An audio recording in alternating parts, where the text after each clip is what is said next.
बिंदु सिंधु शुष्कलतरंगभंग रंजितम दिशस्तु पाप जात जात कारिवारि संयुतम कृतांत दूत काल भूत भीतिहारी वर्मदे त्वदीय पाद पंकजं नमामि देवी नर्मदे त्वदीय पाद पंकजं नमामि देवी नर्मदे त्वदंबुलीन दीनमीन दिव्य संप्रदायकं कलौमलोग भारहारि सर्वतीर्थनाम कच्छ नक्र चक्र चक्रवाक शर्मदे त्वदीय पाद पंकजं नमामि देवी नर्मदे त्वदीय पाद पंकजं नमामि देवी नर्मदे नर्मदे हर नर्मदे हर नर्मदे हर बोलो नर्मदे हर नर्मदे हर नर्मदे हर नर्मदे हर नर्मदे हर नर्मदे हर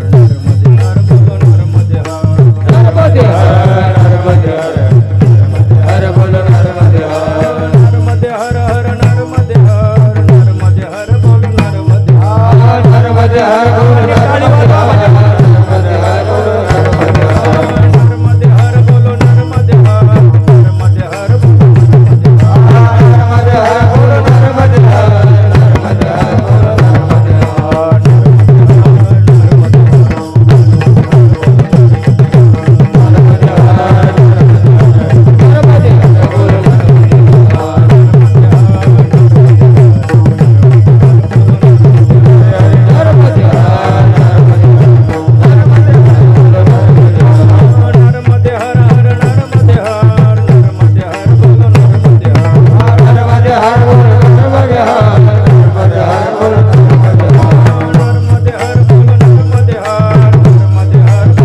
नर्मदे हर नर्मदे हर बोलो नर्मदे हर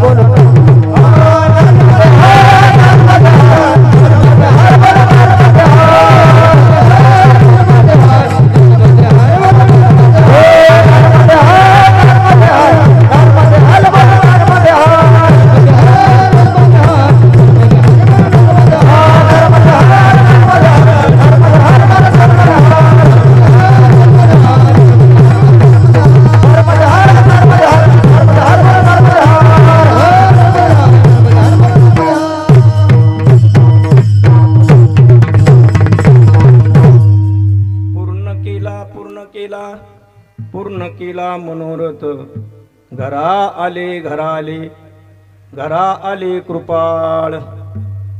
माऊली महावैष्णव श्री संत ज्ञानराज माऊलींच्या परम कृपेने सर्व साधू संतांच्या परम कृपा आशीर्वादाने आज विशिष्ट ठिकाणी विशिष्ट समय आपण सर्व भाविक भक्त या ठिकाणी उपस्थित आहोत।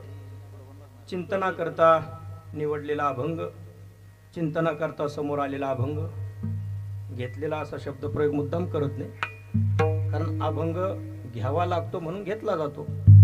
एरवी अभंगाचा आणि आमचा सुताराम संबंध न येऊ देण्याची काळजी घेतली जाते। विठ्ठल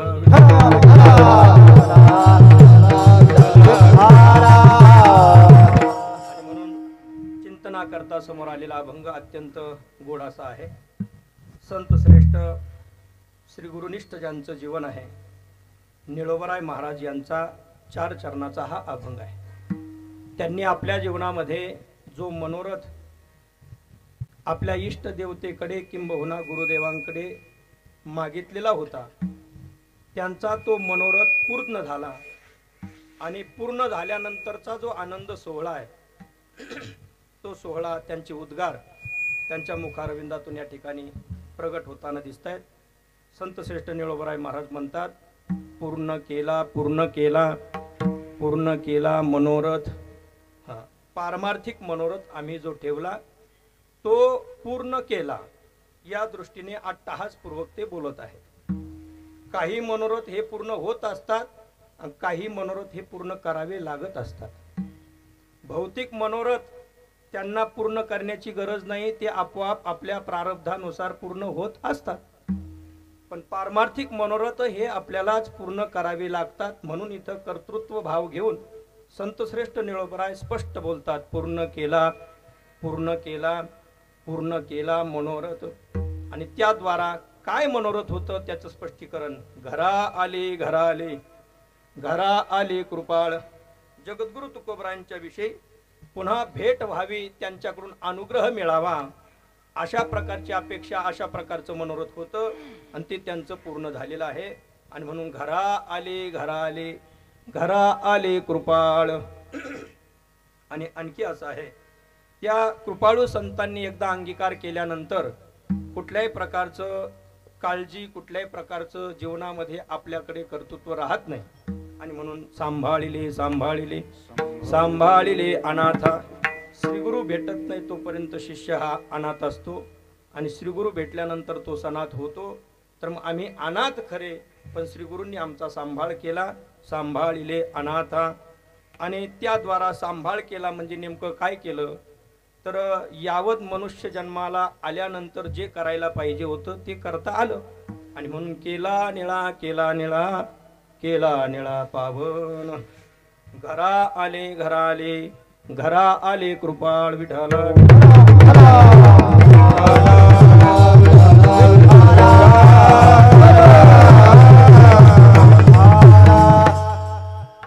अभंगाचा काहीसा भाग आपल्या समोर ठेवलेला आहे. आज सेवा किम निमित्त आहे, सर्वांना ज्ञातच आहे, पण तरी देखील कार्यक्रमाच्या अनुषंगाने 4 शब्द सांगायचे असतात. मौजे रामगड संस्थान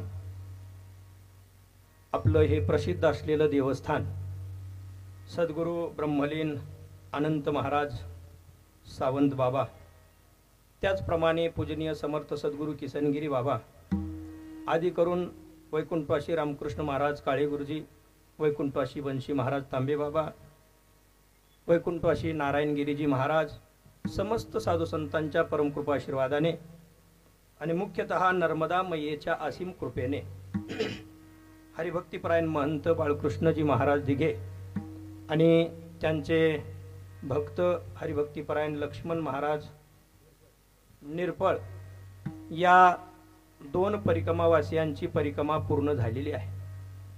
आणि त्याचा हा आनंदोत्सव आपण या ठिकाणी संपन्न करत आहोत. कुंडलिक वरद हरिविठ्ठल श्री नामदेव श्री पंढरीनाथ भगवान की जय. विठ्ठला विठ्ठला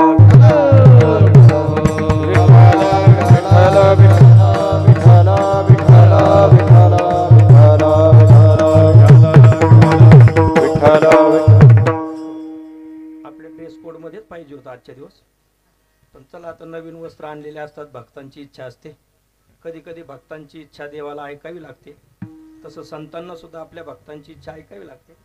पण आजच्या दिवशी परिक्रमेचा ड्रेस योग्य असतो. विठ्ठला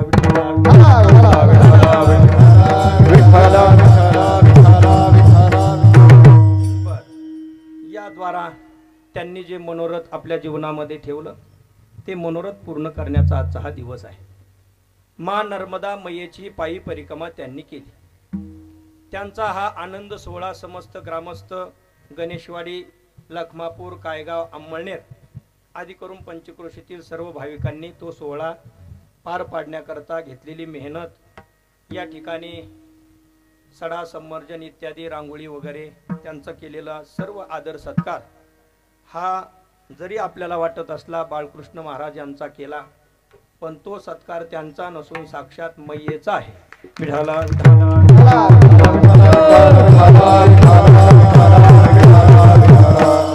तसं पूर्व परंपरेमध्ये चालत आलेल्या सर्व संतांनी म्हटलंय की कीर्तनकाराला घालण्यात येणारा हार हा कीर्तनकारा करता नसून आपल्या दिव्य परंपरेसाठी तो असतो.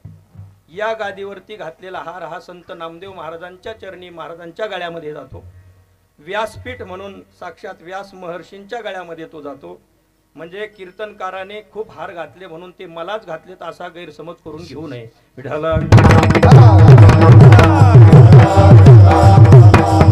आता बरेचशा मंडळींना असं वाटलं परिक्रमा करून आल्यानंतर खूप आदर सत्कार होतो आणि म्हणून आपण सुद्धा त्या हाराकरता असणाऱ्या पुष्पहारांच्या आतिषबाजी त्या फटाक्यांकरता आपणही परिक्रमा करून यावं, पण एवढं ते सोपं नाही. जीवनामध्ये अत्यंत खडतर साधना जर कोणती असेल तर ती नर्मदा मैयेची पायी परिक्रमा आहे. आपण सर्व वारकरी भाविक आहोत, आपल्याला वारकरी संप्रदायाचा वारसा आहे. आणि म्हणून आपण विठोबाचे दास झालेलो आहोत. प्रत्येकाला आपल्याला पायी दिंडी सोहळ्याचा काही ना काही अनुभव असतो आणि म्हणून चालण्याची सवय असते. पण आता पायी दिंडी करत असताना आपलं जे नियोजन आहे ते जवळजवळ 1-1 वर्ष 6-6 महिने 1-1 महिना अगोदर पूर्ण झालेलं असतं.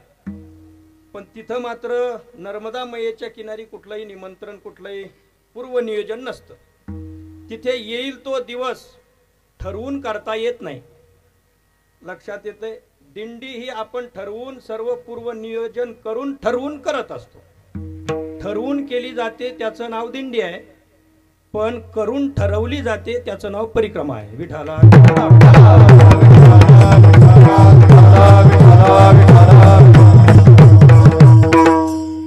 करून ठरवावी लागते. अशी झाली, इतक्या दिवसाची झाली. आदरणीय बाळकृष्ण महाराज दिघे आणि गुरुजी यांनी केलेली पायी परिक्रमा एकूण किती दिवसाची झाली बाबा? 89 दिवसामध्ये परिपूर्ण झालेली आहे. आता या 89 दिवसामध्ये जवळजवळ 4,500 किलोमीटरचा प्रवास त्यांनी पायी पूर्ण केला. याद्वारा निश्चितच हा प्रवास पूर्ण करत असताना अनेक प्रकारचे संकट आलेले असतात, पण मैयेच्या कृपेने ते कसे कसे नष्ट होतात याचा सर्वस्वी अनुभव त्यांच्या अंतःकरणामध्ये आहे. इथून परिक्रमा करण्याच्या पूर्वीच्या जीवनातील अनुभव आणि परिक्रमेच्या कालावधीतील अनुभव याच्यामध्ये तफावत आपल्याला सापडेल. जसं 11व्या अध्यायामध्ये भगवान श्रीकृष्ण परमात्म्याने अर्जुनाकरता विश्वरूप दाखवलं. ते अर्जुनाकरता दाखवलं जरी असलं, पण पाहण्याचं सद्भाग्य व्यासांच्या कृपेने संजयाला देखील मिळालं. आणि म्हणून त्याने स्पष्ट तिथेही देखील म्हटलेलं आहे, व्यास प्रसादात श्रुतवान येतत गुह्यम अहम परम. अत्यंत गुह्य असलेलं परम मला ऐकायला मिळालं, पाहायला मिळालं. आणि त्याद्वारा शेवटी त्याने असं म्हटलेलं आहे, उपसंहार गीतेचा करत असताना, तच्च संस्मृत्य रूपम अत्यद्भुतम हरे हे अति अद्भुतम रूपम संस्मृत्य. हरीचं अत्यंत अद्भुत असलेलं रूप जे मी माझ्या जीवनात पूर्वी कधी पाहिलं नव्हतं, पण व्यासांच्या कृपेने याच देही याच डोळा तो पाहण्याचा योग माझ्या जीवनात आला. व्यासांच्या कृपेने ते पाहायला मिळालं. ते असलेलं रूप 11व्या अध्यायात दाखवलं खरं, पण 18वा अध्याय चालू झाला तरी मी ते रूप विसरलेलो नाही. अर्थात विश्वरूप बघण्याच्या अगोदरचं संजयाचं जीवन आणि विश्वरूप पाहिल्यानंतर संजयाच्या अंतःकरणात असलेल्या त्या रूपाविषयीच्या आठवणी यामध्ये कितीतरी तफावत आहे. विठ्ठल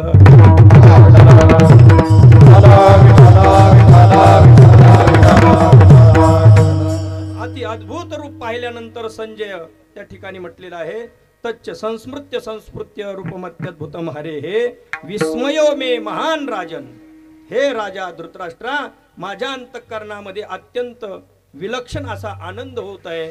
आणि तो आनंद पुन्हा पुन्हा वर्धिष्णू असा सुरू आहे. पुन्हा पुन्हा वर्धिष्णू अशा स्वरूपाचा तो आनंद का होतो, तर त्या रूपाची आठवण मला होते. संस्मृत्य. पूजनीय आदरणीय स्वामी भारतानंदगिरीजी महाराजांकडे शिकत असताना त्यांनी संस्कृत अध्ययनाविषयी संस्कृत बोलण्याविषयी आग्रह धरलेला आणि म्हणून प्रत्येकाने संस्कृतमध्येच बोलायचं असं ठरलेलं. तर तिथं त्यांनी एक नियम, स्मारम हसामी अशा प्रकारची एक कहावत सांगितली. एक प्रहेलिका, संस्कृतमधून तिला नाव आहे प्रहेलिका, आपण तिला म्हणतो की स्मारम हसामी, आठवण करून हसत राहिलो. म्हणजे काय, एखादी अशी घटना असते, अविस्मरणीय क्षण असतो की त्याची आठवण करून आपल्या अंतःकरणामध्ये विलक्षण आनंद, ज्या वेळेस त्या गोष्टीच्या त्या प्रसंगाची आठवण होते तेव्हा अंतःकरणामध्ये हर्ष उत्पन्न होतो. आणि अशी हर्ष उत्पन्न करून देणारी जी वस्तू, जी गोष्ट, जी घडलेली घटना असते तिचं स्मरण केल्यानंतर आनंद होतो. याचा अर्थ ती विलक्षण असते. विठ्ठल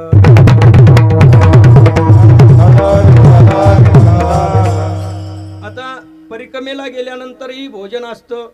इथंही आपण भोजन करतो, पण इथल्या भोजनाच्या आठवणी आपल्या अंतःकरणात राहत नाहीत. काल काय खाल्लं हे लक्षात राहत नाही, पण परिक्रमेमध्ये कुठे काय खाल्लं याची आठवण राहते. त्याचं कारण काय, इथं आपण असताना अन्नपूर्णा मातेची तेवढी श्रद्धा, तेवढी अपेक्षा आपल्या अंतकरणात असेलच असं सांगता येत नाही. पण खऱ्या अर्थाने अन्नपूर्णा मातेची खरी किंमत जर जाणून घ्यायची असेल तर त्याकरता नर्मदा मैयेच्या किनारी जावं लागतं. विठाला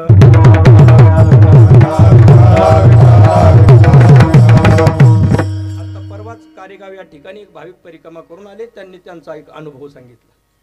त्यामुळे परिक्रमा करत असताना मैया आपली मनोरथ पूर्ण करते आणि मग सहज चालता चालता काय झालं, माझ्या अंतकरणामध्ये मला कधी आवडत नाही असा एक पदार्थ म्हणजे संत्री खावा वाटली, संत्री खायला मिळावी असं वाटलं. आता ही काही फार विशेष गोष्ट नाही, पण काही घटना कशा शिकून जातात, कशा नर्मदा मैया त्या ठिकाणी दाखवत. सकाळपासून असं वाटायचं की आज मला संत्री खायला मिळावी. शूलपाणीच्या जंगलातून प्रवास चालू आहे, कुठेही दुकान नाही, काही नाही. अशा अवस्थेमध्ये आता संत्री कोण देणार, पण मनामध्ये होतं की संत्री खायला मिळावी. एक 5-10 परिक्रमावासी आम्ही असे चाललेलो असताना म्हणे एक 4-5 मुली बाजूला रोडच्या अशा उभ्या होत्या, छोट्या छोट्या कन्या. आज जे आपण पूजन केलं अगदी कन्या रूपा छोट्या छोट्या बालिका होत्या. त्यातल्या एका मुलीकडे एक भाग संत्रीची होती, एक भाग.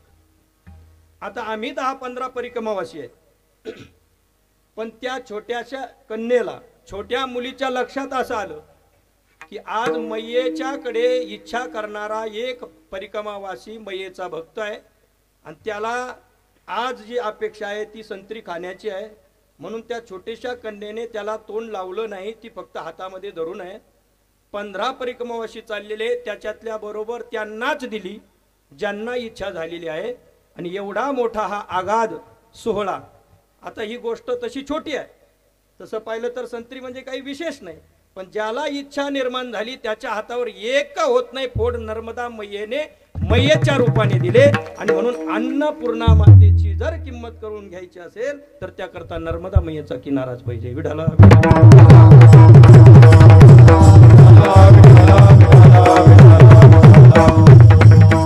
पूजनीय बाळकृष्ण महाराज यांनी आपल्या अंतकरणामध्ये ते मनोरथ ठेवलं. अनेक वर्षापासून त्यांच्या अंतकरणामध्ये होतं.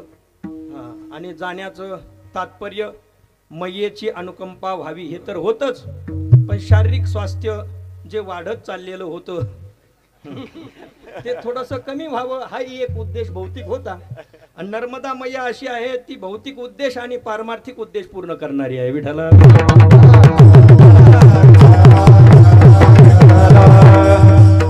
पूर्वीचं वजन आणि आताचं वजन, बऱ्याचशा लोकांना असं वाटलं कशाला तिकडे रानावनात गेले, इथं बरे होते, चांगले दिसत होते. पण एक सांगू, आता जे दिसतात ते साधनेचं तेज आहे. बर एरवी बदाम खाणारे बेदाम मार खातात. म्हणून बदामाच्या तेजापेक्षा साधनेच्या तेजाला महत्व आहे. विठाला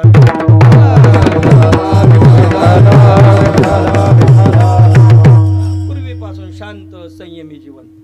बाळकृष्ण महाराज म्हणजे आमच्या सर्वांमध्ये अत्यंत गरीब प्राणी. मुद्दाम शब्द वापरतो.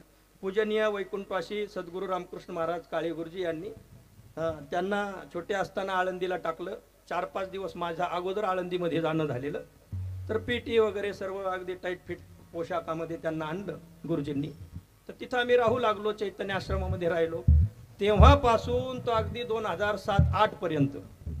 आणि नंतर पुन्हा पूजनीय रामकृष्ण महाराज काळे गुरुजींच्या आश्रमामध्ये या मठामध्ये त्यांची उत्तराधिकारी म्हणून निवड होईपर्यंत जितका सहवास आमच्या दोघांचा आहे तितका सहवास मला नाही वाटत त्यांचा आणि घरच्यांचा असेल. विठाला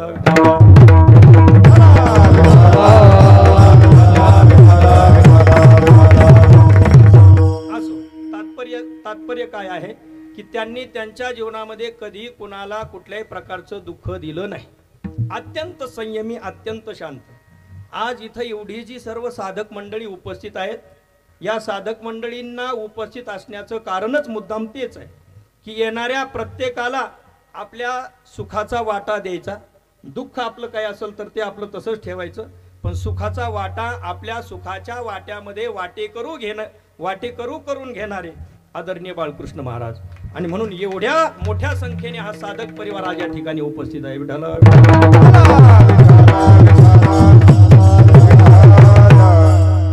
अजून एक गोष्ट आठवली. 14व्याचा कार्यक्रम याच ठिकाणी संपन्न झाला होता. पूजनीय शांतीब्रह्म गुरुवर्य भास्करगिरीजी महाराज, बालब्रह्मचारी कायगाव टोक्याचे ते महाराज, आदरणीय पूजनीय गाथामूर्ती रामभाऊ महाराज, उद्धव महाराज आदी करून सर्व संत मंडळी उपस्थित होती. आणि त्या कालावधीमध्ये पूजनीय अनंत महाराजांच्या गादीवरती म्हणून पूजनीय बाबांनी सुरुवातीला ज्यावेळेस फोन केला, आम्ही आश्रमामध्ये 5-6 जण राहतात, कोणाची तरी एकाची निवड करा, दादा महाराजांना अगोदर फोन केला. आणि त्याद्वारा पहिली बातमी दादा महाराजांनी सांगितल्याबरोबर आम्ही चयन केलं. म्हटलं गंगापूर आहे, तिथं कडक माणूस चालणार नाही, तिथं शांत संयमी व्यक्तिमत्व असावं असं आहे. म्हटलं गंगापूर आहे, नाही तर मग पुरामध्ये वाहवल्या जातील, त्याकरता पुरात वाहू नये म्हणून संयमी शांत प्रति अगदी पूजनीय बाबाजींसारखं ज्यांचं जीवन आहे, पूजनीय बाबाजींसारखं ज्यांची अंतकन वृत्ती आहे, अंतकन वृत्तीतून सर्वांना प्रेम देण्याची अगदी व्यावहारिक बाजू सुद्धा आहे. थोर मोठे जे जे कोणी येतील त्या प्रत्येकाशी प्रेमाने हसून पाहण्याची जी वृत्ती आहे. आणि त्याद्वारा सुरुवातीला काहींना थोड्याशा शंका कुशंका वाटल्या. म्हणजे एवढं मोठं हे महान कार्य कसं काय पेलवल की न पेलवल, पण इतकं समर्थपणे त्यांनी ते तडीस नेलं. त्याद्वारा एवढा मोठा हा जो वारकरी विद्यार्थी मेळावा दिसतो, याचं सर्वस्वी कारण म्हणजे त्यांचं संयमी जीवन. विठ्ठल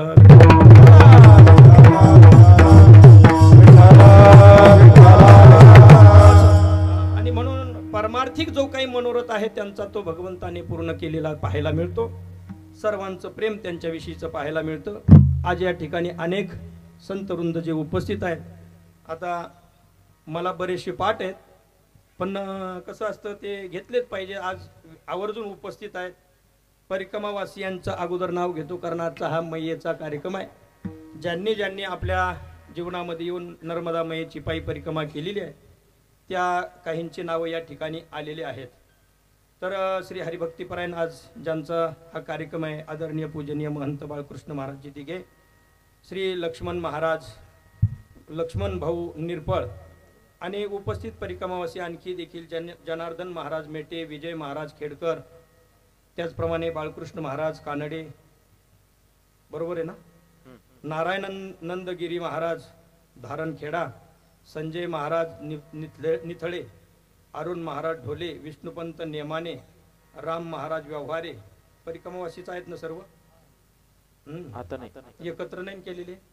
बरं बरं, परिक्रमावासी थोडेसे वेगळे ठेवायचे होते, ठीक आहे, काही हरकत नाही. जेवढे जसे जसे क्रमाने आहेत, आज परिक्रमेच्या कार्यक्रमात आहेत म्हणून पुढे ते करणार आहेत. नाही, ज्यांची झालेली आहे त्यांचा नामोल्लेख होईल आणि जे करणार आहेत त्यांचाही नामोल्लेख होईल. विठाला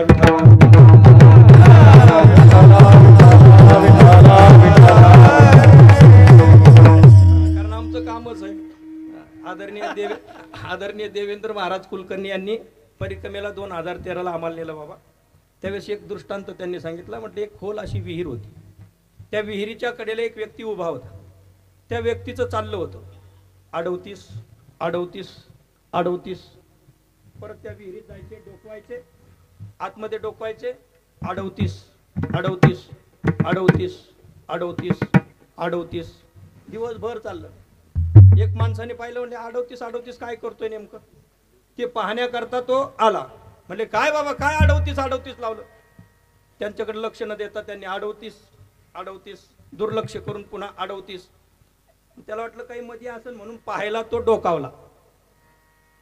पाहायला असं डोकावल्याबरोबर यांनी पाठीमागून गेला 39 39 39 39. लक्षात आलं का? लक्षात आलंय ना? तेच काम आम्ही पण करतोय. विठाला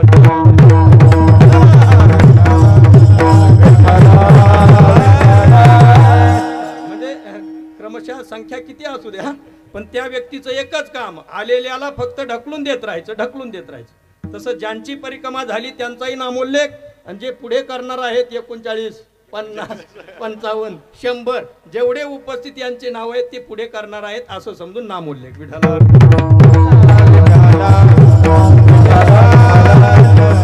आदरणीय विष्णुपंत महाराज नेमाने, राम महाराज व्यवहारे, श्री राम महाराज काळे, सतीजी महाराज घाडगे, सोमनाथ महाराज कराळे, संदीप महाराज कडवे, माऊली महाराज सजगुरे, अविनाश महाराज पाटील, भरत महाराज कदम, लक्ष्मण महाराज पाचपुते, हरिभक्तीपरायण बाबासाहेब महाराज सातपुते, हरिभक्तीपरायण शुभम महाराज आगमने नाही उदमल्ले, पूजनीय विश्वनाथ गिरीबाबा घोगरगावकर उपस्थित आहेत, वाल्मिक महाराज सावंत, विशाल महाराज जाधव, आदरणीय बाळकृष्ण महाराज यांचे बालसवंगडी केशव महाराज तेही उपस्थित आहेत, नवनाथ महाराज तेही उपस्थित आहेत, आदरणीय केशव महाराजही आहेत, सुनील महाराज म्हस्के आहेत, कृष्णा महाराज मुळे आहेत, अमोल महाराज बोडखे, राम महाराज चोपडे आहेत.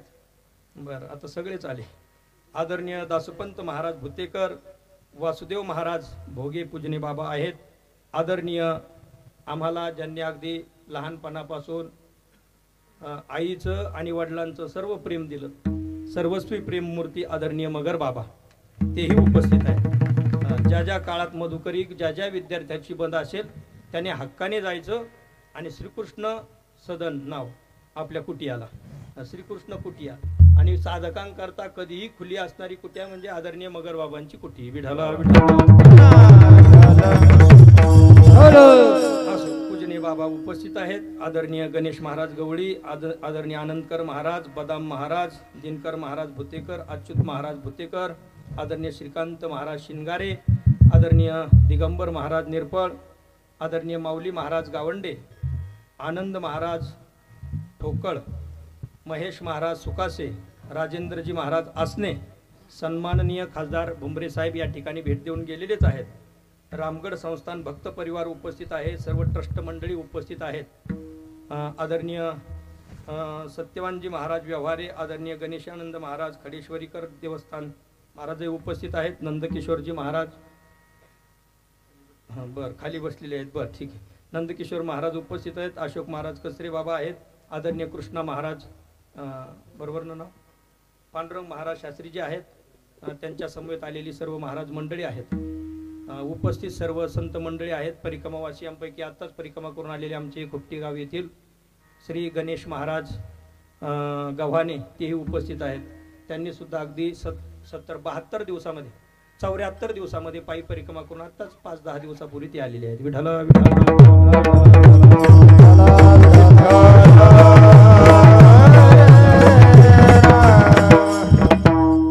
नर्मदा मैया पायी परिक्रमा म्हणजे नेमकं काय?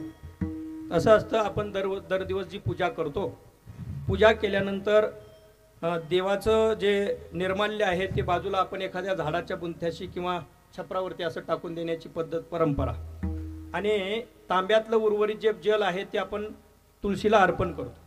तुळशीला जल चढवल्यानंतर आपलं जे आराध्य तुळशी आहे तिला आपल्या उजव्या बाजूला ठेवून गोल फिरणं म्हणजे ती झाली तुळशीची परिक्रमा. तसं शुद्ध शब्द प्रदक्षिणा. परिक्रमा ही कशाची असू शकते, पण प्रदक्षिणा ही विशेष शब्द खरा प्रदक्षिणा, कारण वाम आणि दक्षिण हे आपले दोन हात आहेत. पैकी आपली आराध्य इष्ट देवता आपल्या उजव्या बाजूला ठेवून चालणं, दक्षिण बाजूला ठेवून चालणं, प्रकर्षाने दक्षिण बाजूला आपली आराध्य देवता ठेवून जो पायी होणारा प्रवास त्याचं नाव प्रदक्षिणा. विठ्ठल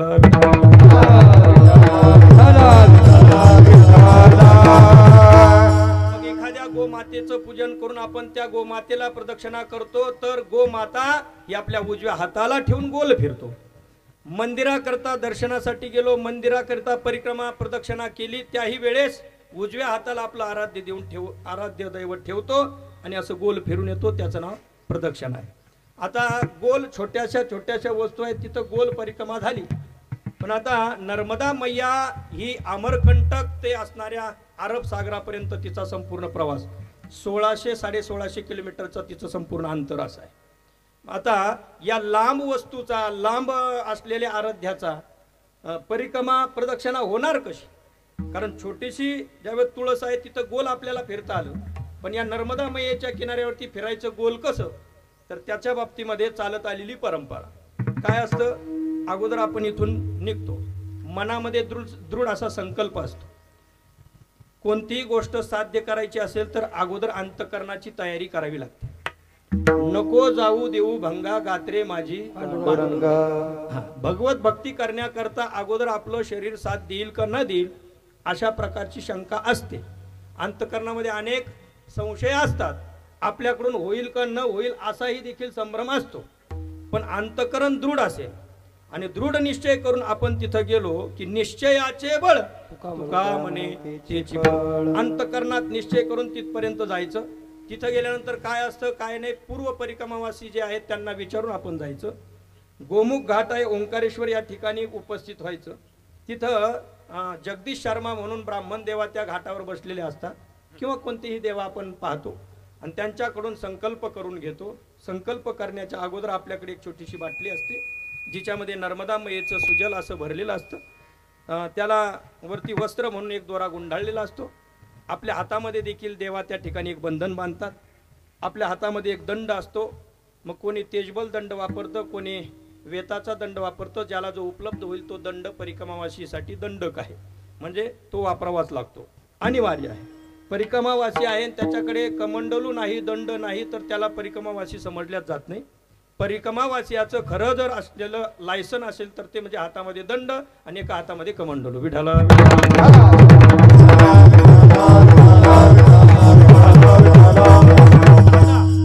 तिथं गेल्यानंतर त्या दंडाची देखील पूजा केली जाते, कमंडलूची पूजा केली जाते, बाटलीतल्या पाण्याची पूजा करून संकल्प घेतला जातो. आपण ब्रह्मचारी असाल, आपण गृहस्थी असाल, आपण संन्यासी असाल, वानप्रस्थी असाल, पण संकल्प घेतल्यानंतर वानप्रस्थी स्वरूपाचीच एक प्रकारची दीक्षा तिथं प्राप्त होते. ब्रह्मचारी आहे तो सुद्धा वानप्रस्थी होतो, कारण त्याला वनामध्ये भटकंती करायची असते. बर, जो गृहस्थी आहे तो गृहस्थ जीवन सोडून आपलं भोग ऐश्वर्य सर्व बाजूला ठेवून, जमीन जुमला सर्व वस्तू इथंच ठेवून, बँक बॅलन्स इत्यादिकाचा कुठलाही विचार न करता एकमेव परिक्रमेची मैयेची परिक्रमा घडावी म्हणून तिथं गेलेला असतो. काही दिवसापुरता का असत नाही, पण त्याने केलेला हा सर्वस्वाचा त्याग आहे, म्हणून त्याला सुद्धा संकल्पाच्या द्वारा एक प्रकारची दीक्षा दिली जाते, ती म्हणजे वानप्रस्थ दीक्षाच आहे. विठाला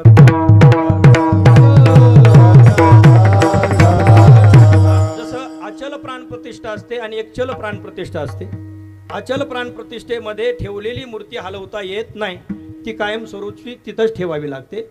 आणि चल प्रतिष्ठापनेमध्ये मंत्रांच्या द्वारा त्यामध्ये प्राणसंचार केला जातो, परंतु त्या मूर्तीला आपण कुठेही घेऊन जाऊ शकतो, म्हणजे तात्कालिक तेवढ्या पुरता त्यामध्ये प्राणसंचरण करता येतं. आता हे जसं आहे अगदी तसंच परिक्रमेचं देखील आहे. यावत जन्म वानप्रस्थ दीक्षा घेणं ते वेगळा भाग आहे, पण काही दिवसापुरती नर्मदा मैयेच्या किनाऱ्यावर जोपर्यंत आहे तोपर्यंत संकल्पपूर्ती पुन्हा होईपर्यंत एक प्रकारची जी दीक्षा तिचं नाव वानप्रस्थ दीक्षाच आहे. विठ्ठल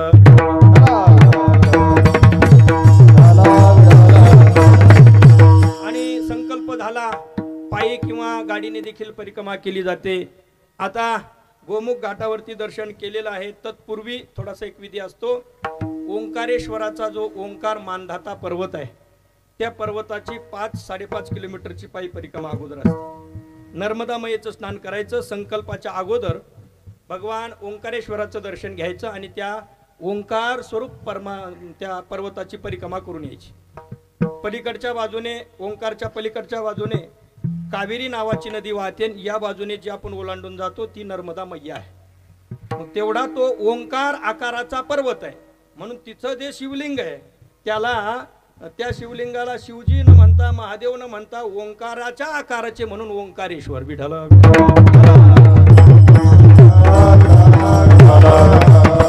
संत महात्म्यांनी जे 12 ज्योतिर्लिंग सांगितले पैकी ओंकारेश्वर आणि या तीरावर असलेलं ममलेश्वर दोन्ही मिळून एक 12 ज्योतिर्लिंगापैकी एक आहे.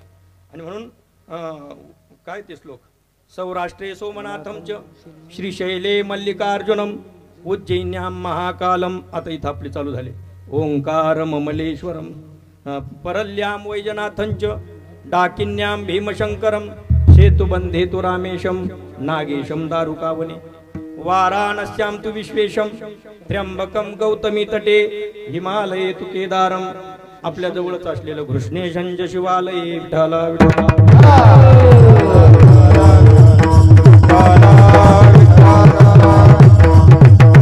तर 12 ज्योतिर्लिंगापैकीच हे दोन्ही मिळून एक ज्योतिर्लिंग आहे. त्याची ओंकार मानधाताची परिक्रमा करून आलेला आहात, संकल्प झालेला आहे आणि आता परिक्रमेला आरंभ झाला. मग जसं विंचवाचं बिऱ्हाड पाठीवर, अगदी तसं ज्याचं त्याला गाढव ओझ्याला, म्हणजे लक्षात आलं का? आपले ताट, आपलं कमंडलू, आपला दंड, पिशवीमध्ये असलेली स्लिपिंग बॅग किंवा झोपण्याची वळकटी, हा सर्व आपला नित्य नियमाचं साहित्य. आणि त्यामध्ये नर्मदा मैयेचा फोटो. ज्यांना ज्ञानेश्वरीची आवड आहे ते ज्ञानेश्वरी ग्रंथ नेतात, ज्यांना हरिपाठाची आवड आहे ते हरिपाठ नेतात. ज्या ग्रंथावर आपली श्रद्धा आहे आणि चालण्याकरता जड असू नये म्हणून हलक्यात हलका जो वजनाचा, कमी वजनाचा पण वजनदार असलेला ग्रंथ सोबत नेला जातो.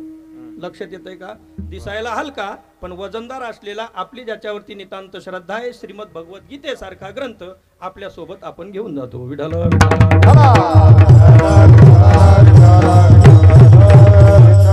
मग तो असणारा सर्व बोजा पाठीवरती घ्यायचा, हातामध्ये दंड आहे, परिक्रमा चालू होती. आता जो कोणी भेटतो तो भेटलेला प्रत्येक व्यक्ती भेटल्यानंतर तिथला मंत्र जो कोणी भेटेल त्या प्रत्येकाने, मग तो लहान असो, मोठा असो, स्त्री असो, पुरुष असो, कोणी असो, गरीब श्रीमंत कोणी असो, त्या प्रत्येकाच्या मुखामध्ये बसलेला मंत्र कोणता? नर्मदे हर. बस या आपण नर्मदे हर म्हणायचं किंवा त्यांनी नर्मदे हर म्हणायचं. आपण आपल्याच छंदामध्ये चालत असलो तर त्यांच्या लक्षात येतं बाबाजी त्यांच्या छंदात चालले, त्यांना नर्मदे हर म्हणायचं लक्षात राहिलं नाही. मग समोरचा त्यांना म्हणतो नर्मदे हर बाबाजी, मग आपल्या लक्षात येतं की इथं कोणीतरी नर्मदे हर. मग असा हा प्रवास करायचा. जे नर्मदे हर म्हटलेले आहेत त्यांनाच पुन्हा आपला पुढचा मार्ग विचारायचा. चालत असताना कधी कधी चुकण्याचा प्रसंग येतो. असं आहे ना, तुका म्हणे वाटे नको फुटो देऊ फाटे. ज्या गावाला जायचं त्या गावाला अनेक रस्ते असतात. आता तरुण पिढी वेगळा रस्ता सांगते, कारण त्यांना टू व्हीलरवरती फिरण्याची सवय असते. आणि जुनी पिढी ते जुने रस्ते सांगतात. कधीही परिक्रमेला गेल्यानंतर शक्यतो नवीन पोरांना रस्ता विचारण्यापेक्षा जुन्या लोकांना विचारला की तो जास्त फायद्याचा असतो. कारण का? जुने मंडळी पायी फिरलेले, त्यांना पायी रस्ते माहिती आहेत. विठ्ठल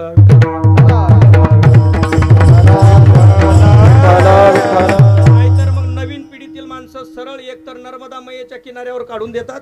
आपण म्हटलं का नर्मदा परिक्रमा, ते बरोबर इधर आहे बाबाजी, जाऊशी द्या जाऊशी द्या. कितना दूर है? बोले नजदीक है. उनका नजदीक म्हणजे 10-12 किलोमीटर सहज चालत जावं लागतं, ते त्यांचं नजदीक. विठ्ठल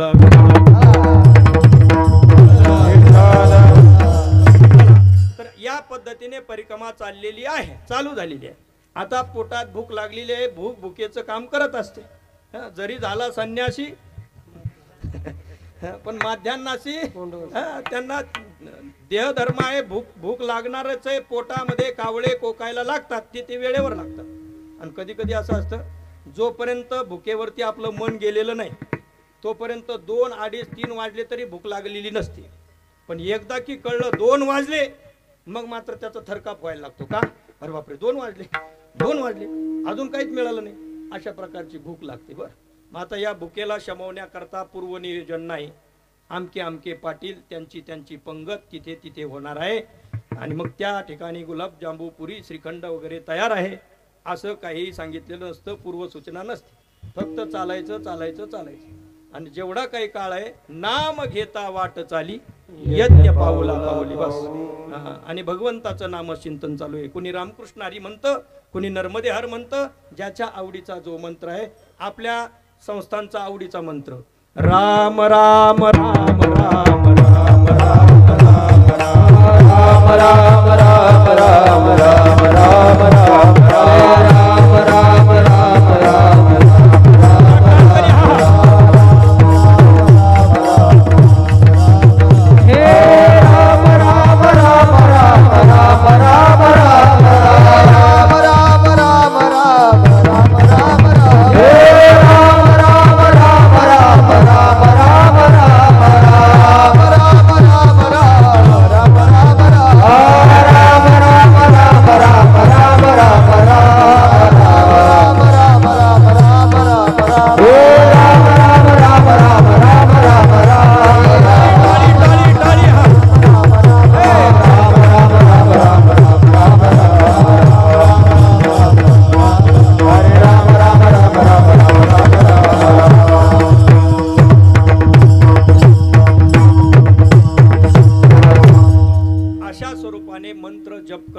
चालायचं.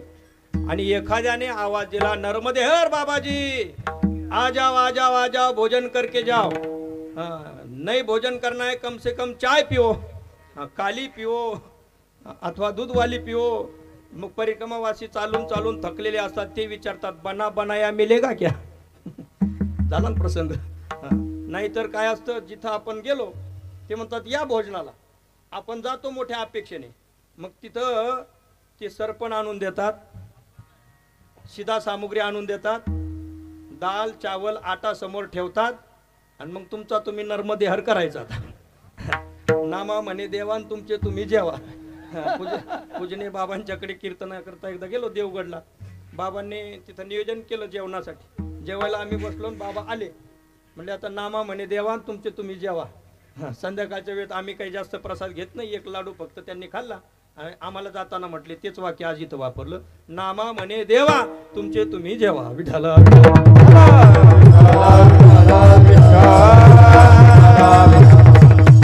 बर, मग आता ते 3 दगड मांडायचे, ती चूल पेटवायची, तिथं मग जी सामुग्री उपलब्ध आहे त्याद्वारा ते शिजवायचं व्यवस्थित, मग मैयेला अर्पण करायचं आणि आपण भोजन करायचं। आता आपल्या हाताने बनवलेल्या त्या स्वयंपाकाची टेस्ट ती काहीशी वेगळीच असते, काहीशी वेगळीच असते। त्यामध्ये फार काही जिरे मोहरी, फार लसूण कांदा मिरची फार काही नसतं। अहो कधी कधी फोडणीला सुद्धा काही मिळत नसतं। आणि तसंही परिक्रमावासियांसाठी स्वतः ज्यावेळेस भोजन करायचं, पूजनीय सत्यवान महाराज आहेत, त्यांनी सुद्धा पायी परिक्रमा केलेली आहे। तर ज्यावेळेस आपल्याला फोडणी समोर स्वयंपाक बनवायचा तर फोडणी टाकायचा त्या ठिकाणी आदेश नाही, फोडणी न टाकता भोजन शिजवावं लागतं, बरोबर आहे ना? फोडणी न करता। आता भोजन तयार झालं, भगवंताला नैवेद्य अर्पण केला, केलं, पण करता करताच एखादा पुन्हा येऊन नर्मदेहर म्हणतो, तोही परिक्रमावासीच असतो, मग आपल्यातलाच प्रसाद त्यांना देखील द्यावा लागतो। पण तरी सुद्धा जेवढा मिळालेला प्रसाद आहे तेवढा आपण सेवन केला, आणि नर्मदेहर म्हटलं की आपल्या शरीरामध्ये एवढी ऊर्जा येते, 15, 20, 25, 30, 40, 50 किलोमीटर चालता येतं, आणि त्याद्वारा कधी थकवा वाटत नाही। इथं जर आपल्याला मोटर चालू करायची म्हटलं तर म्हटले सायकल पंक्चर आहे, कोणी म्हणतं नाही नाही पेट्रोलच नाही गाडीला, आणि आता मी काही मोटर चालू करत नाही। जायचं किती असतं, 1.5-2 किलोमीटर पर्यंत, 1.5-2 किलोमीटर जाण्याकरता आपण पेट्रोल नाही वगैरे बहाणे करतो, पण 40 किलोमीटर, आणि अगदी काहीच लय झालं तर फक्त काय मिळतं माहितीये, दाल चावल, नाही तर मग दाल रोटी, डाळीची आणि आपली गाठ 4 महिने सुटत नाही। विठला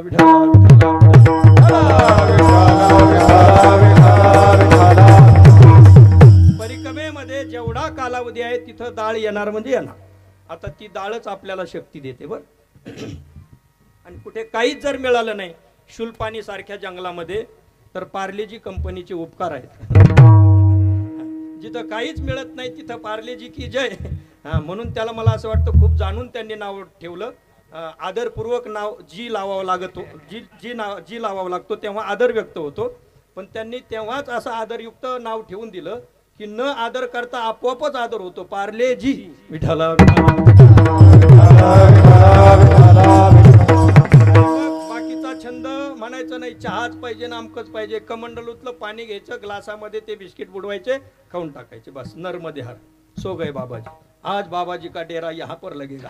आणि मोठे मस्तीमध्ये जीवन असतं, मोठ्या मस्तीमध्ये चालतात माणसं, कुठेही बसा, कोणी ओळखणार नसतं। इथं लोकाचार शिष्टाचारामध्ये आपल्या जीवनाचा आनंद आपल्याला घेता येत नाही। पूजनीय बाबांचं एक वाक्य आहे, भास्करगिरी बाबांचं, ते म्हणत असतात, म्हणले काय असतं, लोकांतामध्ये फक्त शिष्टाचार निभावण्यामध्येच आयुष्य जातं, शिष्टाचार निभावण्यातच आयुष्य जातं, असं बसा तसं बसा, पण साधना करणाऱ्याच्या करता स्वातंत्र्य आणि ते नर्मदा मैयेच्या किनारी आपल्याला प्राप्त होतं।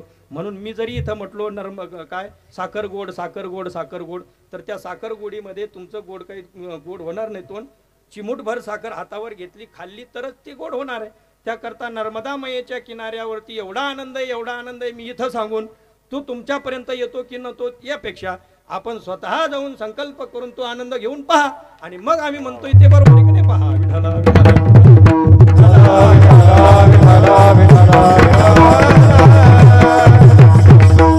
तर असा हा प्रवास आहे। आनंददायी प्रवास करत असताना काही असे भाविक भेटतात की त्यांच्याकडे जमीन जुमला नाही, बर, आपल्याकडे सधन धनिक सर्व माणसं आहेत।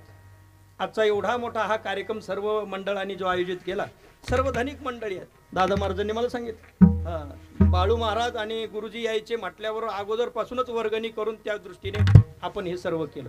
आपल्याकडे आहे म्हणून आपण करतो हे विशेषच आहे.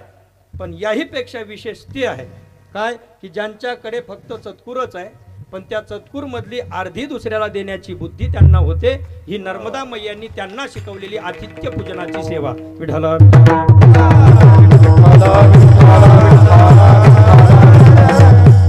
आणि त्यातच एक उदाहरण जे आपण त्या पुढीच्या बाबतीत मगासच बोललेलो आहे. असो नर्मदा मैया अशा वेगवेगळ्या स्वरूपामध्ये दर्शन देते. माणसं म्हणतात आम्ही मैयेची परिक्रमा केली किंवा ते परिक्रमा करून आले असं आपण म्हणतो. पण ज्याने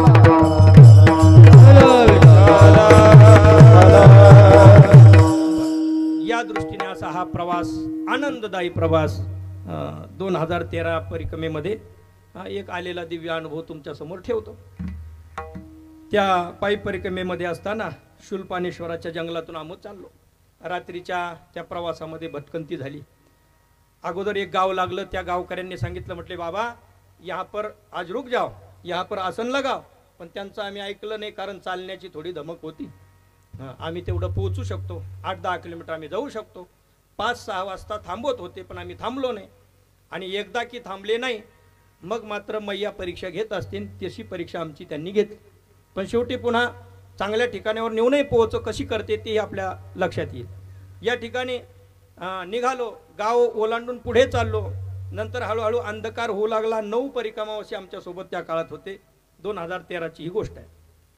शूलपाणेश्वराचं जंगल आहे. पुढे सावरिया नावाचं गाव आहे. ते दूर आहे पण आता तिथपर्यंत पोहोचण्याकरता रस्ता सापडत नाही. अंधार होऊ लागला म्हणून आम्ही आमच्याकडे असलेल्या टॉर्च वगैरे लावल्या. पण तिथं लुटण्याची भीती त्या काळात असायची. म्हणजे परिक्रमावासियांना लुटायची. लुटण्याकरता आपल्याकडे काय असतं काही तसं विशेष काही नसतं पण आपल्याकडचे कमंडलो असेल किंवा त्यांना आवडणाऱ्या वस्तू असतील त्या घेतात. आणि घेण्याच्या पूर्वी अशा त्या डोंगरावरती ते थांबलेले असतात. आपण असे चाललेलो असतो आणि ते आवाज देतात बाबाजी मुग्धो नर्मदे हर मुग्धो. असा आवाज त्यांनी दिला की आपल्याकडे असलेली जी पिशवी आहे पडशी आहे ती आपण खाली ठेवायची बाजूला व्हायची. जर नाही झालात तर मग ते नर्मदा मैयेचे भाऊ आहेत म्हणजे आपले मामा आहेत. आणि मामा भाच्याला कधी जड असतो बरं का. मामा भाच्याला जड असतो. मग आता मामा जड असतो म्हणजे मामाकडे धनुष्य असतं. कशाचं बांबूचं बनवलेलं आणि त्याला अशी प्रत्यंचा असते ती सुद्धा बांबूचीच असते फक्त बांधण्यापुरती दोरी असते. आता त्या दोरीवरती असा बाण लावतात आणि इतका त्यांचा नेम अचूक आहे. आता समोर हा जो खांब आहे हा फक्त बांबूचा असावा 10-15 मीटर लांबून. त्यांनी तो प्रत्यंचा ताणून जर बाण सोडला तर एवढासा तो बांबू बरोबर 2 फळ्या दुफळी झाला पाहिजे एवढी ताकद त्यांची ती आहे. लहानपणापासूनचं ते शिक्षण आहे आणि चालत आलेले पारंपरिक शिक्षण त्यांच्याकडे ते आहे. आमच्या समोर एकाने आम्हाला असं बांबू फोडून दाखवला म्हणून मी ते सांगतोय. विठ्ठला आणि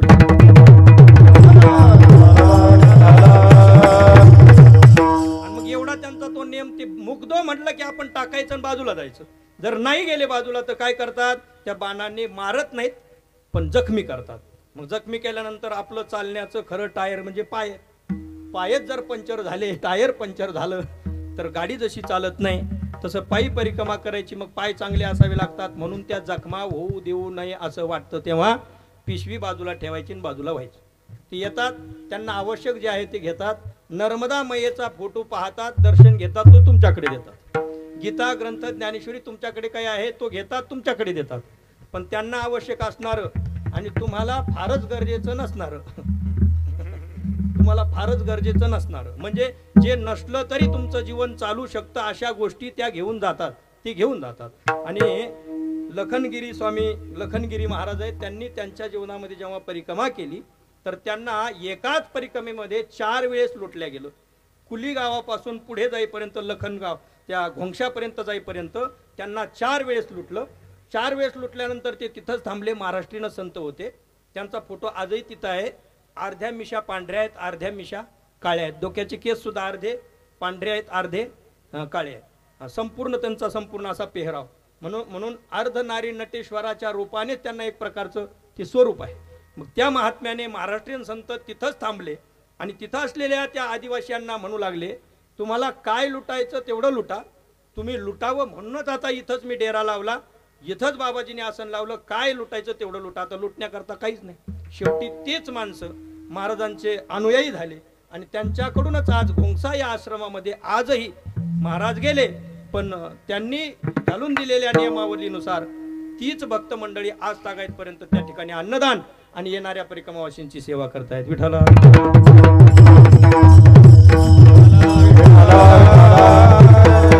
त्या शूलपाणीच्या जंगलामधला हा प्रसंग आहे. रात्र झाली, आमच्या हातामध्ये बॅटरी आहेत, ती मनामध्ये भीती, आम्हाला लुटलं वगैरे नाही, पण त्या बॅटरी आम्ही लावून चाललो, पलीकडच्या किनाऱ्यावरून कोणीतरी बॅटरी चमकवायला लागली. आता पलीकडूनही ती अशी लुक लुक करायची, इकडून आम्ही 1-2-4 आमच्या बॅटऱ्या, पण झाडाच्या अशा मध्ये झाडं आल्यामुळे त्यांना असं वाटायचं काहीतरी संकेत करतात, काय मनामध्ये भीती आहे. आणि जिथं भीती असते तिथं मग काय होतं, थोडेसे मग शिदंती मग गात्राने अशा प्रकारची अवस्था होते. आता काय करावं, रस्ता तर सापडत नाही, बॅटऱ्या बंद केल्यावर रस्ता दिसणारच नाही. मग त्यापेक्षा मी देवा महाराजांना म्हटलं महाराज आता आपण इथं शांत बसा, मैया काहीतरी आपल्याला मार्ग देईल, तोपर्यंत हलायचं नाही, मुक्कामाची वेळ आली तर इथंच करू, 9-10 जण आपण आहेत, काय भ्यायचं कारण नाही. ठरलं आमचं. खाली बसलो, 2-3 मिनिटं बसलो, ज्यांनी त्यांनी आपल्या आपल्या आराध्याचं चिंतन केलं, गुरुदेवांचं स्मरण केलं. 4-5 मिनिटानंतर ज्याला रस्ता माहिती नाही तो पुढं निघाला, ज्यांना रस्ता माहिती होता ते मागं थांबले. पण मैया ज्याला रस्ता माहितीच नाही त्याच्या अंतकरणात प्रकाश देते. आणि बॅटऱ्या न लावता आम्ही प्रवास सुरू केला. अर्धा किलोमीटर फक्त चाललो तर एक मिनमिनती अशी पंक्ती दिसू लागली. जवळ जाऊन पाहिलं तर ती एक कुटिया होती, बेश्रमाच्या कुडापासून तयार केलेली, बेश्रमाच्या काड्यापासून त्याला ती अशी भिंत संपूर्ण ताटी. आणि ते सावरिया नावाचं गाव, त्या गावातील तो भाविक लोहारिया जमा पावरा, त्याचं नाव आजही माझ्या पाठ आहे, लोहारिया जमा पावरा. आम्ही त्या कुट्याचा दरवाजा असा खडखड खडखड वाजवला, त्याने आतून तो दोरी अशी सोडली, ती ताटी अशी उघडल्याबरोबर काळा कभिन्न आमच्या हातात असलेल्या मोबाईलच्या त्या प्रकाशात तो दिसू लागला. काळा कभिन्न, मोठ्या मोठ्या मिशा, असं 70-65-70 वयाची व्यक्ती, काळा कभिन्न आहे, नुसती लंगुटी लावलेली आहे. आणि समोर विचारलेलं आहे त्यांनी, काळा कभिन्न आहे, मनामध्ये भीती आहे, रात्रीचा प्रवास आहे, इथं लुटतात ही मनात भीती आहे. आणि त्यांनी विचारलं आपको किसी ने लुटा तो नहीं? हमने कहा नहीं. मग थोड्या वेळानंतर ते म्हणले कैसे लुटेंगे, क्योंकि लुटने वाले तो हम है. म्हणलं पहा, अग्नीतून निघालून फुपाट्यात येऊन पडलं, आसमान से टपके खजूर पे अटके. विठाला विठाला विठाला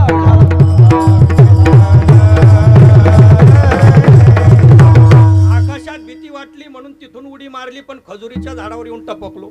आता काय व्हायचं, ते म्हणले आम्हीच लुटणार आहेत. पण म्हटले काळजी करू नका, आपने भोजन किया? हमने कहा नहीं किया. आता जे खरं आहे ते सांगायचं. 9 मूर्ति, बाप रे, 9 मूर्तियों ने भोजन नहीं किया, कैसे करेंगे? दुकान तो बहुत दूर है. मैंने कहा कितना दूर है? बोले 2.5-3 किलोमीटर होगा.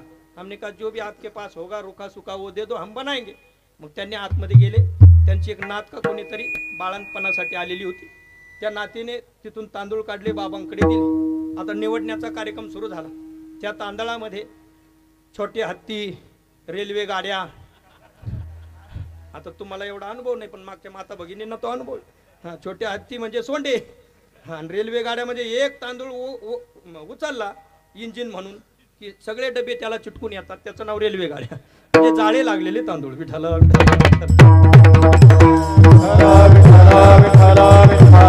आता तो पाखडण्याचा कार्यक्रम सुरू झाला. योगायोगाने आमच्यामध्ये एक परिक्रमावासी आदरणीय सीमाताई गुंड अर्थात सीमाताई आहेर त्या होत्या. म्हटलं आता माऊली आहे, आपल्यामधल्या तेवढ्या माऊली आहेत कन्या रूपाने, तेच आहेत, त्यांच्याकडे देऊ. त्या पाखडायला बसल्या तर ते सूप कमी हालायचं आणि तेच जास्त हालायचं, कारण महाराजांची कन्या असल्यामुळे त्यांना तेवढं सुपाचं ज्ञान नाही. लहानपणापासून अगदी लाडात वाढलेल्या, सूप कसं पाकडायचं माहिती नाही. पण आता त्यांची ती हालत पाहून मी म्हटलं ताई तुम्हाला ते जमणार नाही, द्या इकडं, कारण ही जंगले फिटिंग आहे, इथं जमतं म्हणलं सगळं. ते आमच्याकडे घेतलं, सुंदर असे स्वच्छ तांदूळ केले.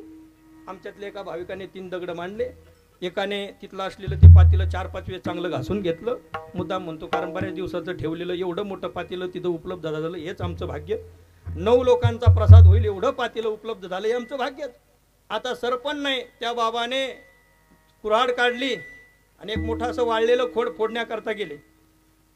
खट खट खट खट ते लाकूड फोडलं, त्यातली एक काचुळी उडाली इकडं नडगीच्या शेजारी इथं घुसलेली ते पाहिलंच नाही. परिक्रमावासी आले, त्यांना भोजन मिळालं पाहिजे आणि त्याकरता मला सरपण फोडण्याची जबाबदारी मैयेने दिली आहे.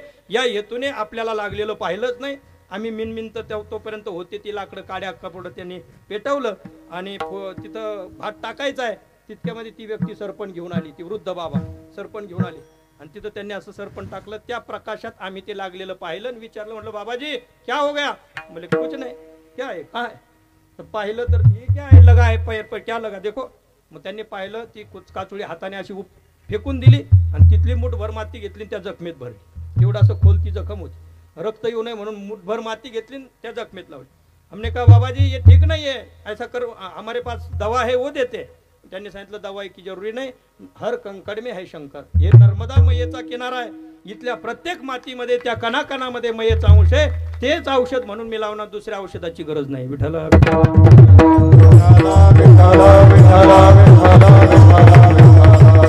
त्यांचा तो भक्तिभाव, मैयेच्या विषयीचं प्रेम ऐकून अंतकरण हेलावलं. पहा, प्रसाद झाला. त्यांनी आमच्या सोबत बसून प्रसाद घेतला. त्या माऊलीला देखील प्रसाद दिला. पुढचा फार मोठा गोड प्रसंग, त्यांनी त्यांच्या जीवनातील काही कथा सांगितल्या. त्यांच्याकडे असलेलं धनुष्यबाण दाखवलं. त्याला ती प्रत्यांच्या लावण्याचा कार्यक्रम आमचा रात्री जवळजवळ 10:30-11 वाजता चालला, पण एकालाही ते लावता आलं नाही. पण बाबांना म्हटलं तुम्ही जोडून दाखवा. 70 वर्षाचा तो तरुण, शब्द लक्षात घ्या, 70 वर्षाचा तो खरा तरुण असा आहे. त्यांनी ते प्रत्यांच्या अशी एका मिनिटामध्ये बरोबर लावली, धनुष्य असा ताणून दाखवलं. मी म्हटलं याला जर बाण असताना सोडला असता तर धाम परम, पण योगायोगाने बाण नव्हता. त्यांना म्हटलं बाबाजी आता काय बाण दिखाइए. आतमध्ये गेले, त्यांनी ते बाण आणले. अशी कामट असते, त्याला पुढून लोखंडाचं लावलेलं असतं, ते दाखवलं. म्हणजे याला थोडीशी अशी दवाई आम्ही लावतो आणि जर काही शिकार करायची असेल तर अगदी एकाच बाणामध्ये आम्ही काम करतो, त्यांनी सांगितलं. ते पाहिलं आम्ही, ते चालून पाहिलं. आम्हाला असं ते दोन्ही हाताने ओढत नव्हतं. शेवटी देवा महाराजांनी एकीकडून धरलं, मी एकीकडून धरलं, मग ओढण्याचा प्रयत्न केला. पण त्या व्यक्तीने मात्र असं ओढून दाखवलं. थोडा वेळ असं भीती वाटली. एवढा तो विलक्षण रात्रीचा संपूर्ण आनंद. त्यानंतर दुसऱ्या दिवशी सकाळी त्या बाबाने लवकर चूल पेटून कोरा चहा बनवला, सर्वांना दिला आणि काही अंतरपर्यंत ते चालत आले. नंतर आम्ही असं पुढं जाऊ लागलो. त्यांच्या डोळ्यामध्ये आसू होते आणि आसू येण्याचं कारण आम्ही विचारलं. त्यावेळेस त्यांनी सांगितलं, काय जी गोष्ट गुप्त ठेवली होती ती आता सांगितली. म्हणजे बाबाजी ऐसा है, आपके जैसा ही एक बेटा हमारा था, एक ही था, वो 4-5 महीने पहले गुजर गया.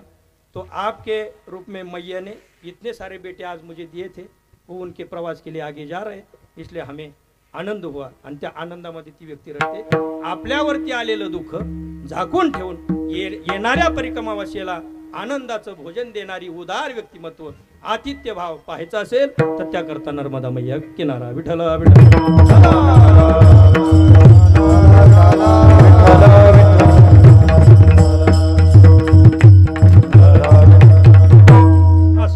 तर या पद्धतीने अनेक आतिथ्य भाव करणारी सर्व मंडळी भेटतात. आत्ताच ज्यांचं आगमन या कार्यक्रमाकरता झालेलं आहे आणि आता वजनदार कार्यक्रमात वजनदार माणसं उपस्थित झालेली आहे. बरोबर आहे बाबा. आदरणीय पूजनीय कैलासगिरीजी महाराजांचं आगमन झालेलं आहे. आता कीर्तन सुटलं तर सुटलं, नाही तर उद्याचं तांबडं फुटलं. विठ्ठल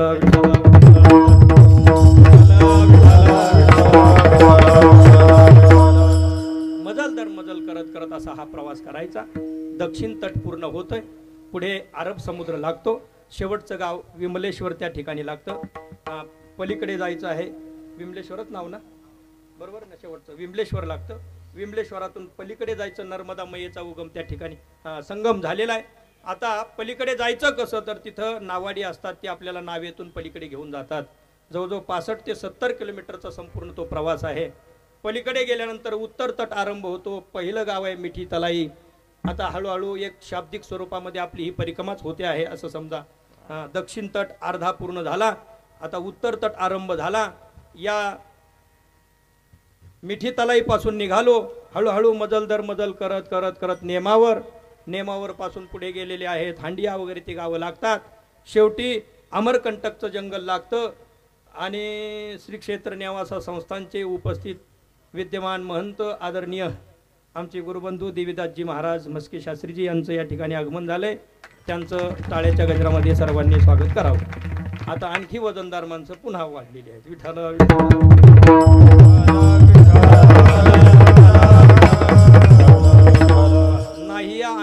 ती जोडा.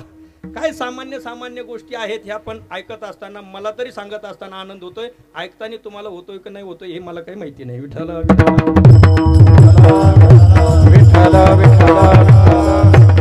पुन्हा मिठी तलाई ते प्रवास सुरू झालेला आहे. नेमावर असं करत करत जंगल लागलं, बडवाह जिल्हा लागला, तिथं असलेली लक्कडकोटची झाडी आहे. बऱ्याचशा किलोमीटर पर्यंत गाव नाही, जयंती माता मंदिर आहे, तिथं भोजन करून पुढे निघावं लागतं. तहान लागते, पाणी मिळत नाही असं वाटतं, पण तितक्यात एक हापशा दिसतो, ती जंगल म्हणजे लक्कडकोटची झाडी. पुढे प्रवास केला पामाखेडीहून पुढे निघालो. परत चांगला रस्ता लागला, चांगली लोक लागली, सगळं काही भेटू लागलं, व्यवस्था होऊ लागली. मग काही परिक्रमावासी असतात ते म्हणतात हिरवळीचं रान लागलं, आता इथंच थांबू. म्हणजे आश्रमामध्ये चांगली व्यवस्था असली की तिथं थांबू, आणि जिथं व्यवस्थाच नाही, जिथं खडबड आहे तिथं नाही थांबू. कारण कोरड्या चारा नसणाऱ्या जमिनीत जसं गुरही देखील राहत नाही, तसं जिथं चाराच नसेल तिथं परिक्रमावासी तरी कशाला थांबेल. विठ्ठल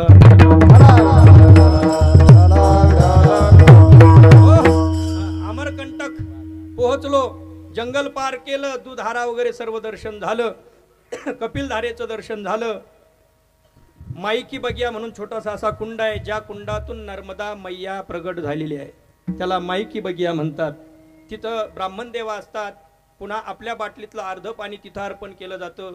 तिथल्या पाण्याने आपली अर्धी झालेली बाटली पुन्हा भरून दिली जाते. त्यांना दान दक्षिणा देऊन दर्शन घेऊन आपण पुढचा प्रवास करतो. पुन्हा क्रमशः करेली वगैरे, करंजिया, गोरखपूर, आपलं गीता प्रेसचं नाही, दुसरं एक गोरखपूर आहे, मग दिंडोरी, असं करत करत त्या प्रवासामध्ये शेवटी पुन्हा ओंकारेश्वर येतं. आणि संपूर्ण हा 1600 किलोमीटरचा तो प्रवास नर्मदा मैयेचा आहे.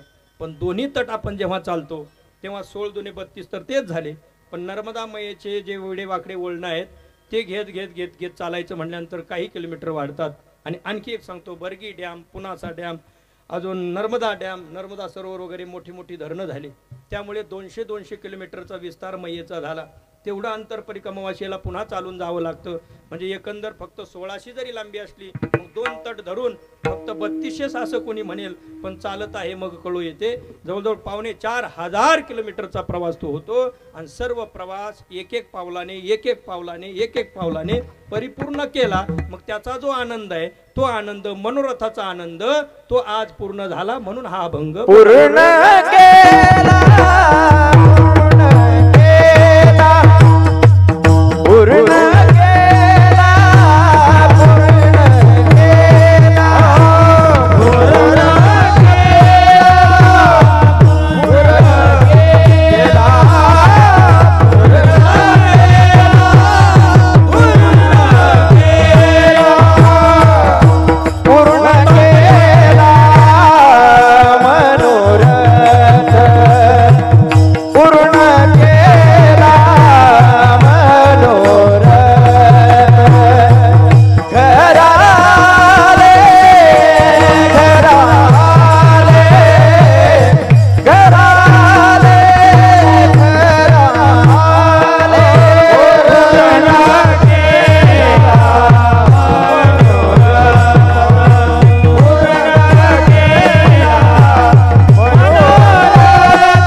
म्हणणाऱ्याकरता झालं पाहिजे थोडंसं, कारण आज नर्मदा मैयेचा असल्यामुळे प्रमाणाची संख्या थोडी कमी आहे. आज काही शतकोटी संख्या प्रमाणाची पुरत नाही आपल्याला, कारण नर्मदा मैयेचा किनारा चालू आहे ना. किनारा नर्मदा मैयेचा असल्यामुळे आता तिथं वैराग्याने राहावं लागतं. म्हणून कीर्तनात सुद्धा प्रमाणाविषयी आज वैराग्यच. विठ्ठल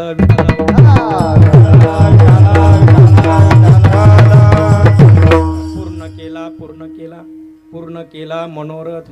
कर्तृत्व भावाने निळोबरा या ठिकाणी वर्णन करतायत. कारण पारमार्थिक मनोरथ हा प्रारब्धावरती अवलंबून नसतो, तो आपल्याला स्वतः पूर्ण करावा लागतो. आणि म्हणून इथं शब्द स्पष्ट वापरलेला आहे, पूर्ण केला. पूर्ण झाला असं म्हणत नाही, पूर्ण केला, पूर्ण केला, पूर्ण केला मनोरथ. आपला मनोरथ पूर्ण केला. का? कारण हा पारमार्थिक मनोरथ आहे. पारमार्थिक मनोरथ आपल्याला अट्टहासाने पूर्ण करावा लागतो. पूजनीय स्वामीजींनी शिकवत असताना एक पाठामध्ये प्रश्न विचारला, म्हणजे परमार्थ हा वस्तुतंत्र आहे की कर्तृतंत्र आहे? एकाच वाक्यात प्रश्न विचारला. परमार्थ हा वस्तुतंत्र आहे की कर्तृतंत्र आहे असं विचारल्यानंतर कोणी म्हणतंय वस्तुतंत्र आहे, कोणी म्हणतंय कर्तृतंत्र आहे. संभ्रम निर्माण झाला. पण स्वामीजींनी ठणकावून सर्वांना सांगितलं, म्हणजे परमार्थ हा कर्तृतंत्र आहे. अर्थात तंत्र शब्दाचा अर्थ होतो अधीन, कर्त्याच्या अधीन असतो, त्याचं नाव कर्तृतंत्र. मग परमार्थ हा करणाऱ्याच्या अधीन आहे, आळस करणाऱ्याच्या नाही, आळशाच्या अधीन नाही. जो आळस न करता परमार्थ करतो त्याच्या करता परमार्थ हा कर्तृतंत्र आहे. वस्तूवर, व्यक्तीवर परमार्थ अवलंबून नाही. विढाला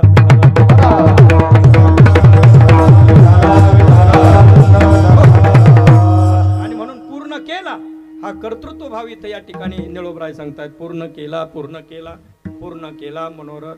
अर्थात निळोबराय महाराजांनी आपल्या जीवनामध्ये श्रीगुरु म्हणून तुकोबरायांची याचना केली आणि तो मनोरथ त्यांनी ठेवला. पण श्रीगुरु रूपाने प्राप्त न होता श्रीगुरु असलेले तुकोबराय वैकुंठ धामाला सदैव वैकुंठ गमन त्यांचं झालं असं कळाल्यानंतर त्यांनी अट्टहासपूर्वक या ठिकाणी धरणं धरलं. 42 दिवसाचा उपवास धरला आणि तुकोबरायांच्या जवळ येऊन पांडुरंग परमात्म्याने दर्शन दिलं तरी देखील त्यांनी नाकारलं. तुला इथं बोलवलंच कोणी? प्रार्थिल्या वाचून आलाच का? तुझं लागी येथे बोलाविले कोणी? बोलावल्याशिवाय येऊ नये. परमार्थ कार्य करता यावं, पण बोलावल्याशिवाय मोठ्या माणसाने येऊ नाही. तू जगाचा चालक मालक आहे म्हणतोस, तुला बोलावलंच नाही, तू आला कशाला? बस तुझं लागी आम्ही काय येते, तुझं लागी बोलाविले कोणी? प्रार्थिल्या वाचोनी आलासी का? अजून काय ते नोळखोची देवा निळा म्हणे आम्ही नोळखोची देवा तुकयाचा धावा. श्रीगुरु रूपाने तुकोबराय आम्हाला प्राप्त व्हावे त्यांचा आम्ही धावा करतोय. मग ते श्रीगुरु रूपाने तुकोबराय 42 दिवसानंतर तुकोबराय स्वतः येऊन निळोबरायांच्या समोर उपस्थित झाले. मग त्यांनी दुसऱ्या चरणाचा विषयी बोलले.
आले कृपाळ.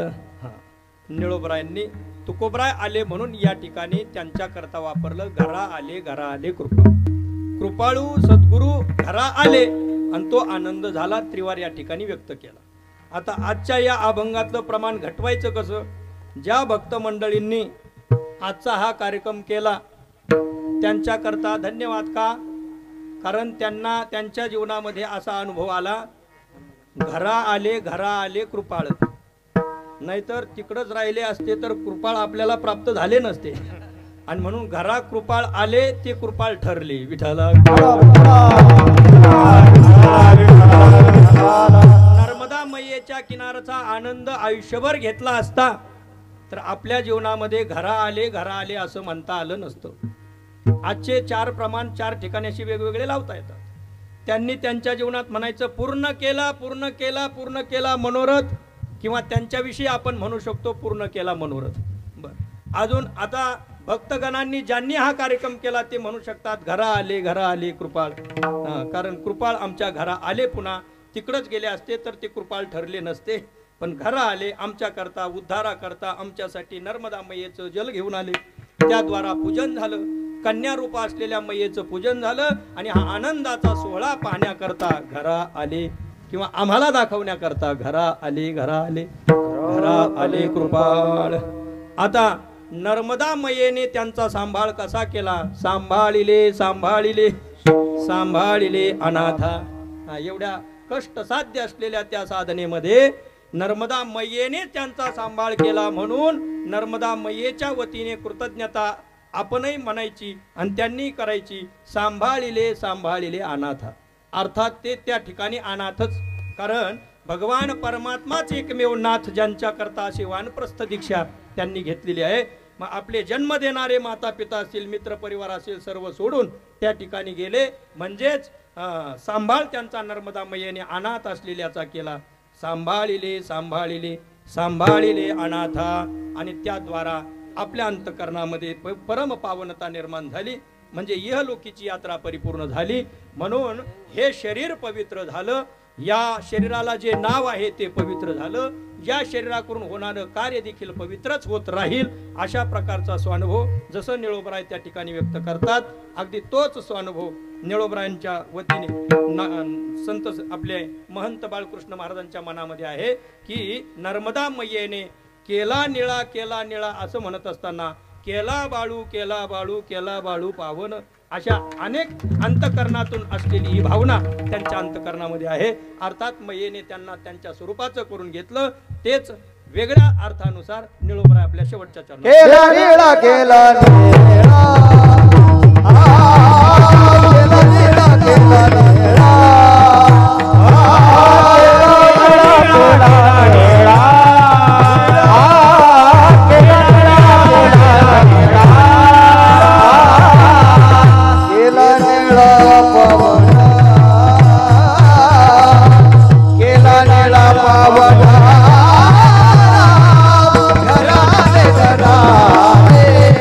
घरा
घरा आले घरा आले घरा आले कृपाळ या अभंगाच्या माध्यमातून काहीसं चिंतन धावता आपण पाहिलेलं आहे। आदरणीय बाळकृष्ण महाराज दिघे यांची परिक्रमा पूर्ण झाली, परिपूर्ण झाली। संपूर्ण प्रवास पायी त्यांनी केला।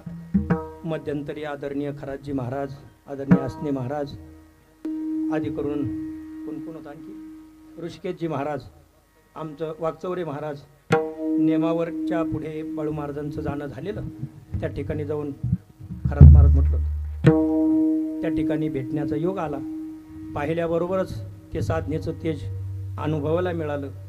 सोबत आम्ही काही शिदोरी नेली होती इकडून, जी तिथं मिळत नव्हती, म्हणजे अगदी ठ्याचा बाजरीच्या भाकरी हा सर्व आनंद त्या किनाऱ्यावरती तेव्हा घेतला। फोटो काढले। नंतर नर्मदे हर म्हणून आम्ही त्यांना जा म्हणून असं म्हणू लागलो। ते म्हटले तुम्ही अगोदर जा। म्हटलं इथं तुमचं स्थान हे उंच आहे, कारण आम्ही भक्त आहोत, तुम्ही परिक्रमावासी आहात, आम्ही फक्त नर्मदा मैयेचे भक्त आहे, म्हणून अगोदर तुम्हाला या ठिकाणी मान्यता, तुम्ही अगोदर पुढे जा, आम्ही तुम्हाला पुढे असं वाटं लावणार, तुम्हाला मार्गस्थ करणार, मग आम्ही जाणार। या हेतूने तो छोटासा एक व्हिडिओही टाकला होता। बऱ्याचशा मंडळींनी त्याला आवड त्या ठिकाणी दाखवली, आवड दाखवली। आता ती कधी सवड काढून जातील काही माहिती नाही, असो। तर तोही आनंद त्यांचा साक्षात पाहण्याचा योग आला। या ठिकाणी ते आले, परिक्रमा पूर्ण झाली। समस्त पंचकृषीला अत्यंत आनंद झाला। त्यांनी केलेला तो जल्लोष, त्यांनी केलेलं त्यांचं स्वागत हे साक्षात मी बोलून गेलो ते नर्मदा मैयेला प्राप्त झालं। आपण या ठिकाणी ज्या कन्या तिथं 30-35 बसवल्या, त्यांचे चरण प्रक्षालन केले, त्यांना हळदी कुंकू इत्यादी समर्पित केलं, त्याद्वारा काही वस्तू समर्पित केल्या, दक्षिणा समर्पित केली। मग ती केलेली पूजा ही मुलींची पूजा नसून, कन्येची पूजा नसून, ती साक्षात कन्या रूपा नर्मदा मैयेचीच पूजा आपल्याकडून घडलेली आहे, आणि त्याद्वारा नर्मदा मैयेचा आशीर्वाद आपणापर्यंत प्राप्त झालेला आहे। या दृष्टीने आपणाकडून सुद्धा अशा प्रकारची सेवा घडत राहो। गोमुख घाटावरती येऊन त्यांनी जल समर्पित केलं, पुन्हा संकल्प पूर्ती केली। यावत जन्म परमार्थाची अशा प्रकारचा आनंद घेण्याचा संकल्प मनामध्ये ठेवला। एक विशिष्ट साधना आपल्याकडून घडली, याचा आनंद आहे।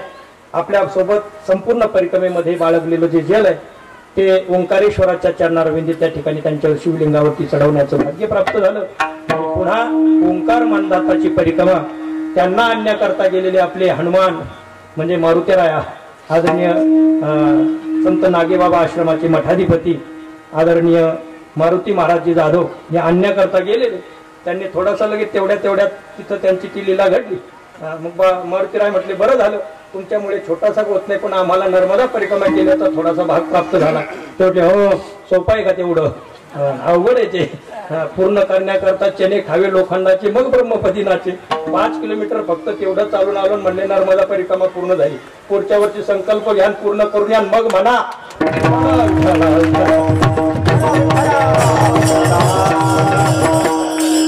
ज्या गोष्टी ज्या घटना त्या किनाऱ्यावर होतात ना, सांगती गोष्टी लागती गोडा। जे आपण बोलतो, जे अनुभवतो ते तिथलं ते दिव्यच असतं। इकडे आपण अनेक पदार्थ आपल्याकडे असतात, पण त्याचा आनंद तितका नसतो, पण तिथे काही नसताना जो आनंद असतो तो आनंद अनुभवण्यासारखाच आहे। फक्त एकदा अनुभव घेऊन पहा, एवढंच जाता म्हणे पूजनीय ब्रह्मलीन अनंत महाराज सावंत बाबांच्या कृपेने, समर्थ सद्गुरू किशनगिरी बाबांच्या कृपेने, सर्व साधू संतांच्या परम कृपेने आजची ही सेवा या ठिकाणी संपूर्ण परिपूर्ण झालेली आहे। उपस्थित सर्व संत महात्म्यांच्या चरणारविंदी नतमस्तक होतो आणि नर्मदा मैया परिक्रमा करून पूर्ण करून आल्याबद्दल आदरणीय बाळकृष्ण महाराज यांना रामकृष्ण आश्रम सर्व भक्तगणांच्या वतीने हार्दिक अभिनंदन या ठिकाणी व्यक्त करतो। उपस्थित सर्व भाविकांच्या वतीने या ठिकाणी त्यांचा मोठा असा सत्कार होईलच, त्या सत्काराचाही त्यांनी पुढील स्वीकार करायचा आहे। उपस्थित सर्व संत महात्म्यांच्या या संलग्नतेमध्ये या ठिकाणी तो सत्कार होईल, नंतर कार्यक्रमाची सांगता होईल। ज्ञानेश्वर